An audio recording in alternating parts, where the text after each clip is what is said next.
Her laughter still echoes in my skull. The hood came down like a guillotine, crushing my hands against steel. Bones screamed. My voice betrayed me, one sharp cry before I bit it back. She leaned over, eyes gleaming with delight, whispering, "Your screams are music to my ears." Then his shadow emerged, the lover, hammer in hand, a grotesque parody of execution. "Let's finish this," he said, as if it were routine. I closed my eyes, not out of surrender, but calculation. Pain dulled into clarity. If this was the end, I would meet it without fear. Then, her, my daughter, 10 years old, trembling but fierce, clutching something I couldn't see. Her voice shook the air. "Touch him again, and I'll make you wish you hadn't." For the first time, silence. Even the hammer paused mid-air. That moment, the fracture in their confidence, was the beginning. They thought they had broken me, but they had only revealed themselves. And I never forget what is revealed. The hand healed slowly, but silence healed faster. I didn't ask questions. I didn't rage. I studied. She carried herself like nothing had happened. Breakfast made, phone in hand, a smile rehearsed. But I saw it, the quick texts she sent when I turned, the faint perfume that didn't belong to her. Her lover wasn't just a man, he was an intruder woven into my life, my garage, my kitchen, my daughter's line of sight. And yet, she laughed louder now, a performance, to cover the fracture, to seal over suspicion with noise.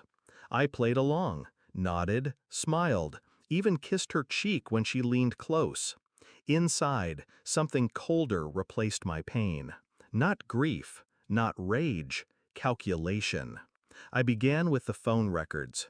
Nights she claimed to be out with friends matched his late shifts. I traced numbers, saved photos from hidden folders, captured fragments of her lies.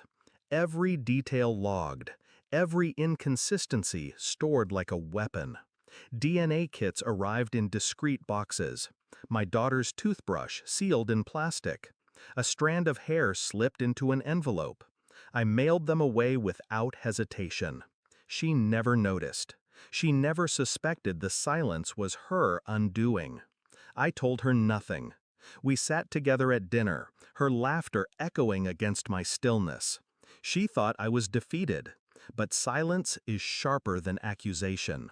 And suspicion, once planted, doesn't fade. It grows, steady and relentless, until the truth has no place left to hide. The results came on a gray morning. I opened the envelope alone, hands steady this time. Her lover's shadow was deeper than betrayal. The DNA confirmed what my silence had suspected. My daughter was not mine. A decade of lies, a family built on a performance. I folded the paper carefully, slid it back into the envelope, and placed it on the table when she came home.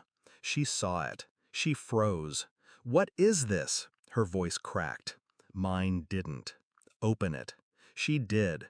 Her hands trembled as the truth stared back at her. I watched her crumble without a word, her mouth moving soundlessly, excuses dying in her throat.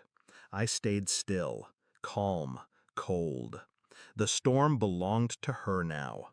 That night, I packed a single bag. She followed me, pleading, screaming, clawing at explanations that no longer mattered. I left the house keys on the counter. Next to them, the envelope. And a letter, short, deliberate. "You will explain this to her, not me. Every lie, every touch, every betrayal, yours to own. She will know the father you stole from her, and the mother you chose to be." Her knees buckled as she read. I didn't stay to watch. The sound of her breaking was enough. I live alone now. The silence is not empty. It is clean. My hands have healed, though sometimes they ache in the cold. A reminder, not of weakness, but of endurance. I do not miss her. I do not hate her. Hate requires energy, and she is not worth the cost. She wanted me to scream, to bleed, to lose myself in her cruelty. Instead, I left her in the ruins of her own making. I am not broken. I am finished with her, and that is my victory.